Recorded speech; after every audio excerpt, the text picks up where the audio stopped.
Estas férias leve o Observador no bolso. Na praia, no campo ou entre viagens, acompanhe toda a atualidade sem limites. Assine com 40€ de desconto e habilite-se a ganhar uma estadia de 2 noites num dos hotéis boutique da Small Portuguese Hotels. Este verão, desligue da rotina, não da informação. Assine em observador.pt. E 3.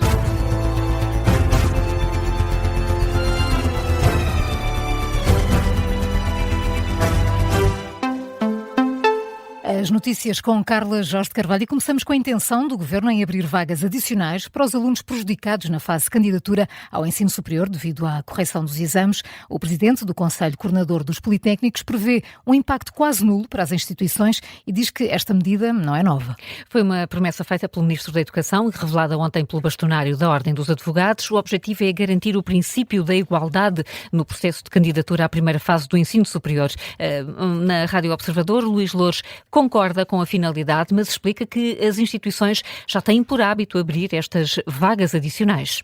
Esta situação acontece todos os anos. Por exemplo, 2 alunos que concorrem e que são colocados num mesmo curso que tem X vagas e são colocados, o último colocado tem a mesma nota. Às vezes acontece haver 4 alunos com a mesma nota e é obrigatório criar 3 vagas adicionais para aqueles alunos, nenhum deles ser prejudicado, porque têm a mesma nota de candidatura, a mesma situação e as vagas acabaram ali, não é? Imagine. Agora, neste caso será por situações extraordinárias, mas as instituições estão mais do que preparadas para fazer isso e as universidades politécnicas têm efetivamente toda a flexibilidade para acolher estas alterações. Já quanto às alterações no calendário para o próximo ano letivo, o Presidente do Conselho Coordenador dos Institutos Politécnicos desdramatiza.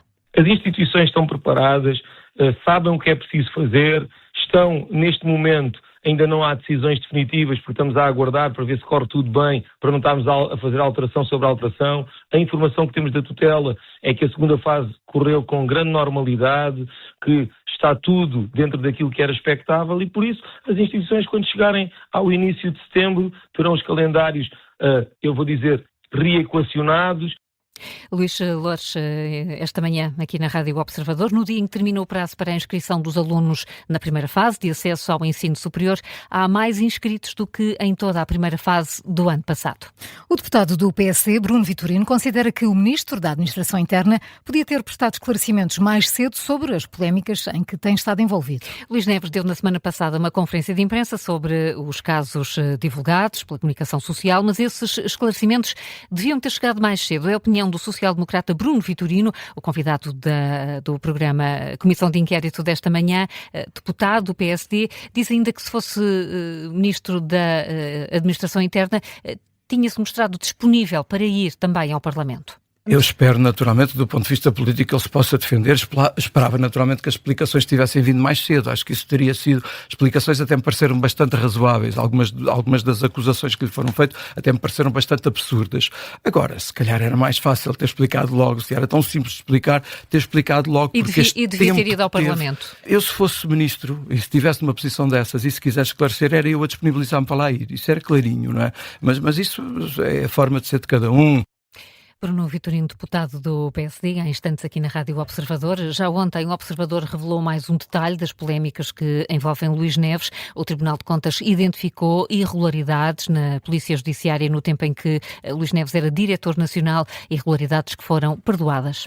O Partido Socialista já tem a estratégia definida para a próxima legislatura. Quer apostar na estabilidade e, por isso, está disposto a segurar o governo durante pelo menos mais um ano. O objetivo é evitar ficar colado a uma eventual crise política e apostar no desgaste da imagem do Primeiro-Ministro. O PS quer garantir que o próximo ano político decorre sem sobressaltos. O secretário-geral socialista, José Luís Carneiro, entende que este é um tempo que exige cautela e, por isso, não pretende tão cedo derrubar o Executivo da AD. Miguel Gato. Até para não ficar com o ónus de ser o partido que inicia crises políticas, como acabou por acontecer, aliás, com o anterior líder do PS, Pedro Nuno Santos, quando os socialistas votaram contra a moção de confiança apresentada por Luís Montenegro Montenegro e depois o país foi para eleições e o PS acabou por cair para a terceira força política em número de deputados. Ora, o PS não quer repetir esses erros, apesar dos casos que têm surgido no governo, prefere continuar o caminho de desgaste prolongado do Executivo e da imagem de Luís Montenegro,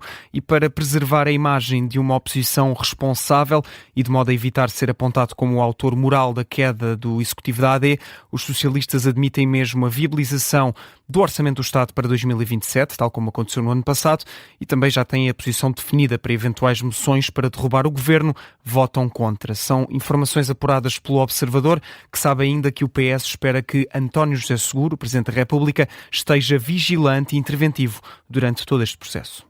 Assim são os planos do PS para 2027, com Miguel Gato. José Luís Carneiro quer evitar crises políticas na próxima sessão legislativa. No entanto, na semana passada, em entrevista aqui no Sob Escuta, José Luís Carneiro sublinhou que não teme eleições legislativas caso esse cenário venha a concretizar-se. E pode ler mais sobre os planos do PS para o próximo ano. O artigo faz esta hora manchete no site do Observador.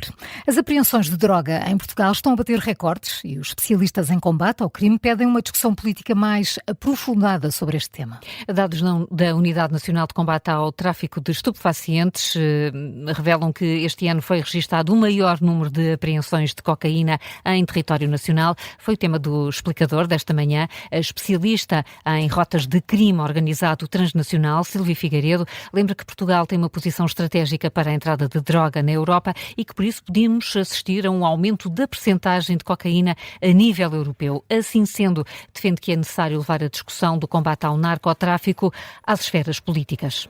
Eu acho que nós devemos estar bastante atentos relativamente àquilo que é a nossa realidade relacionada com o crime organizado, ou seja, este volume de estupefacientes significa que há um interesse estratégico das organizações criminosas em atuarem através do nosso país.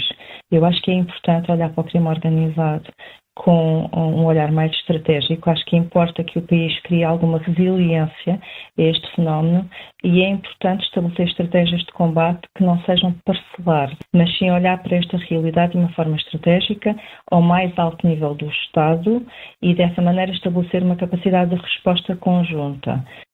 Já o presidente do Observatório de Segurança, Criminalidade Organizada e Terrorismo, o OSCOT, Francisco Rodrigues, diz que a entrada de droga no país é facilitada pelo problema de segurança nos portos. Francisco Rodrigues aponta o fator humano como o principal problema. Nós, efetivamente, temos um problema de segurança. O problema de segurança está na possibilidade que existe relativamente àquilo que é o retorno financeiro que o tráfico de estupefacientes traz, que é a possibilidade de, com alguma facilidade, comprar os serviços de alguém. Nós temos que perceber é que a fragilidade de todos estes processos reside, e volto outra vez ao tema, reside na parte humana. Declarações de Silvia Figueiredo e Francisco Rodrigues esta manhã foram os convidados do Explicador. São agora 10h11, já a seguir o Contracorrente. Primeiro, Carla, tempo para as outras notícias que estão em destaque.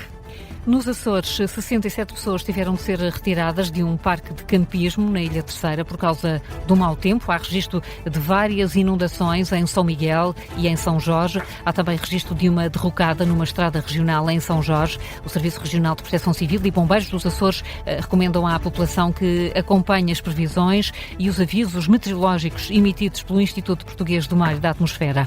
A ONU alerta que julho foi o mês mais mortífero na Ucrânia desde o início da guerra. Há 4 anos, os ataques russos fizeram pelo menos 377 mortos e mais de 2.000 feridos. De acordo com dados das Nações Unidas, Kiev foi a cidade mais atingida. Na última noite, os ataques repetiram-se com registro de pelo menos 6 mortos e mais de 30 feridos. O Parlamento Europeu reúne-se hoje num debate extraordinário sobre a crise migratória de Ceuta, a pedido do Partido Espanhol PP. O debate vai contar com a presença do Comissário Europeu, bem como do Presidente de Ceuta. A sessão vai decorrer online esta tarde, isto no dia em que o El País avança que uma escola em Ceuta foi habilitada para cuidar de mais de uma centena de crianças migrantes.